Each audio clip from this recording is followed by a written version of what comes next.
Okey murid sekalian, setelah kita membuat kamiran tak tentu, jadi kita tukar kepada kamiran tentu.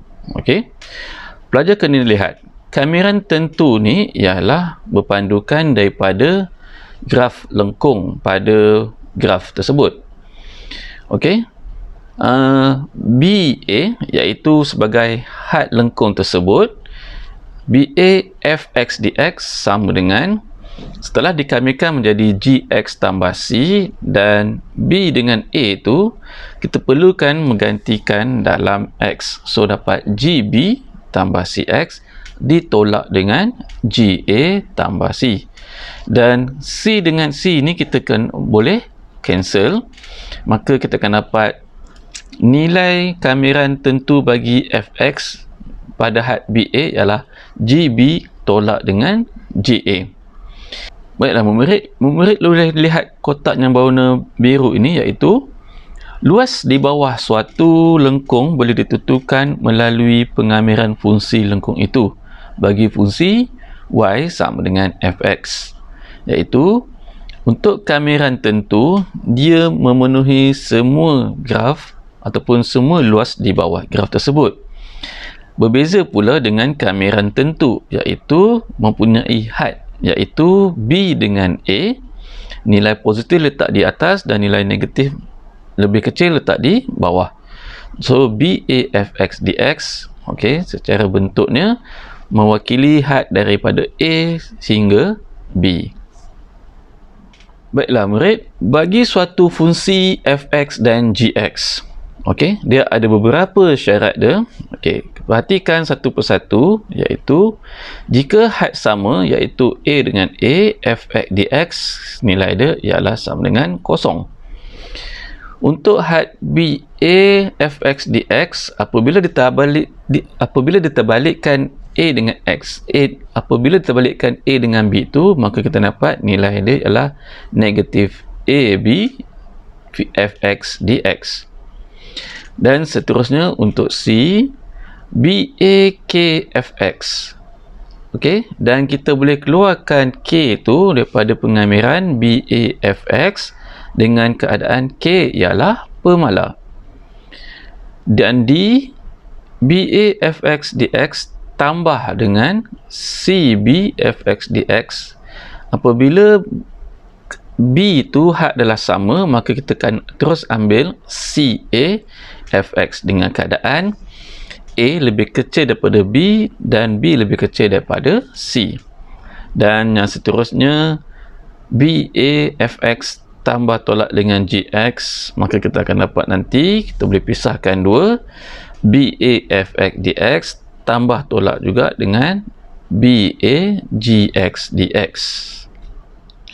Baiklah murid, mari bersama dengan cikgu kita terokai bagaimana hendak menyelesaikan kamiran tentu bagi satu fungsi kamiran tersebut.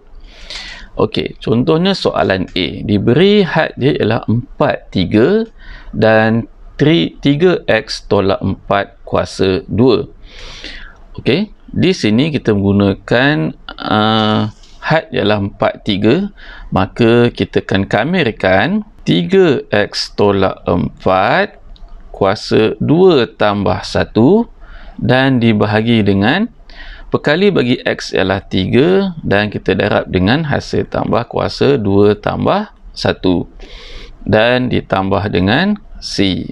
Okey, had diletak di atas dan di bawah 4, 3. Apa perlu buat dengan 4, 3 ni? Kita menggantikan nilai 4 dan 3 di dalam x.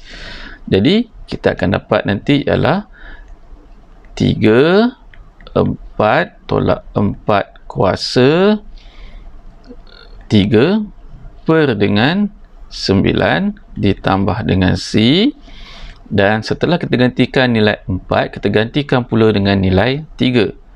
Okey, jadi 3 tolak dengan 4 kuasa 3 per dengan 9 ditambah dengan C. Dan C dengan C ni kita boleh cancel, maka kita akan dapat nanti ialah 512 per 9 ditolak dengan 125/9. Maka kita akan dapat nilai dia ialah 43. Mari kita lihat contoh yang kedua, iaitu soalan B. Diberi had negatif 1 dan negatif 3. Dan 3 per dengan 5 tolak 3 X kuasa 3. Okey, di sini saya akan keluarkan nilai 3 di luar. So, dapat negatif 1, negatif 3. 5 tolak 3X kuasa 3 itu saya pindahkan dia naik atas.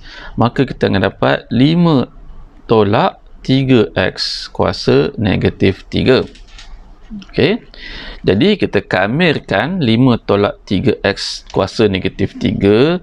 Maka kita akan dapat nanti ialah 5 tolak 3X kuasa negatif 3 tambah 1 dibahagi dengan perkali bagi X ialah negatif 3 dan negatif 3 tambah 1 ditambah dengan C dan had dia ialah negatif 1 dan negatif 3.